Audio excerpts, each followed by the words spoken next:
Hello viewers, আসসালামু আলাইকুম। আমি রাশেদুল হাসান, সহকারী শিক্ষক, গোবিন্দপুর সরকারি উচ্চ বিদ্যালয়।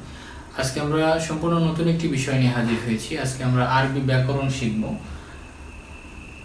আরবি ব্যাকরণের অত্যন্ত গুরুত্বপূর্ণ দুইটি বিষয় হচ্ছে তাহকিক এবং তারকিব, এবং মাদ্রাসায় যারা পড়াশোনা করে থাকেন তাদের জন্য একটি আতঙ্কের নাম তাহকিক এবং তারকিব। সো আজকে আমরা তারকিব সম্পর্কে আলোচনা করব এবং তারকিবের কিছু বেসিক বিষয় আমরা জানব। আপনারা দেখতে পাচ্ছেন শুরুতে মারিফা এবং নাকেরা। তারকিব শেখার ক্ষেত্রে মারিফা এবং নাকেরা জানা খুবই জরুরি। এমনকি মারিফা এবং নাকেরাকে তারকিবের 70% ধরা হয়ে থাকে, এবং এই বিষয়টি অত্যন্ত সহজ। আরবিতে কোনো এসএম এর শুরুতে আলিফ লাম থাকা অথবা না থাকা এটা গুরুত্বপূর্ণ একটা বিষয়। খুব সহজ করে বলি, মারিফা হচ্ছে যদি কোনো এসএম এর শুরুতে আলিফ লাম থাকে তাহলে আপনি ধরে নেবেন সেটা মারিফা, আর যদি আলিফ লাম না থাকে তাহলে সেটি অবশ্যই নাকেরা, অনির্দিষ্ট। মারিফা হচ্ছে নির্দিষ্ট, কোনো কিছুকে নির্দিষ্ট করে বোঝায়, আর নাকেরা হচ্ছে কোনো কিছুকে অনির্দিষ্ট করে বোঝায়। তবে মারিফা চেনার 6 থেকে 7টি নিয়ম রয়েছে, তার মধ্যে আমরা 3টি নিয়ম শিখব, এবং এই 3টি নিয়মই যথেষ্ট মারিফা এবং নাকেরা চেনার জন্য।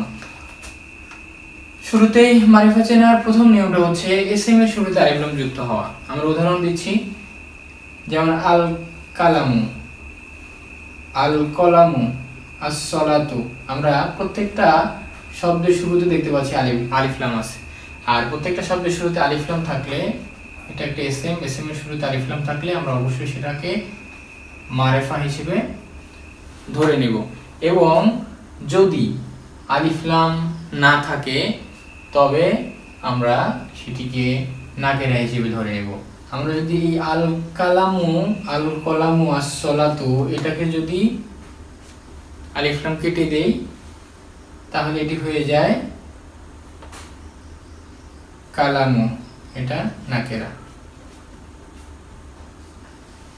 তাহলে আলিফ লাম থাকলে মারিফা, আলিফ লাম না থাকলে নাকেরা। দ্বিতীয়টা হচ্ছে শব্দটি দমির হওয়া বা জমির হওয়া। আমরা আরবিতে যখন সরফ পড়েছি, ফেলে মাজিতে কিছু জমির পড়েছিলাম, যেমন হুয়া হুমা হুম, হিয়া হুমা হুন্না, আনতা আনতুমা আনতুম, আনতে আনতুমা আনতুন্না, আনা নাহনু। এরকম অসংখ্য জমির রয়েছে, যে জমিরগুলো আসলে আপনি ধরে নেবেন এটি মারিফা। যদি এই জমিরগুলো আসে তাহলে সেটি অবশ্যই মারিফা হবে। তৃতীয়, নির্দিষ্ট কোনো নাম হওয়া, যেমন আমার নাম লিখেছি রাশেদ, জায়েদ, করিম, নাসির, বকর, আর একটা নাম আমরা লিখেছি আল্লাহ। আল্লাহ শব্দটি কি? অবশ্যই মারিফা, কারণ এটি একটি নির্দিষ্ট নাম, আর নির্দিষ্ট নাম হলে আমরা অবশ্যই সেটিকে মারিফা হিসেবে বিবেচনা করব। আর ডিয়ার ভিউয়ার্স, এই ছিল আজকের মতো। আশা করি পরবর্তী ক্লাসে আবারও দেখা হবে। সে পর্যন্ত সবাই ভালো থাকুন, সুস্থ থাকুন। আসসালামু আলাইকুম।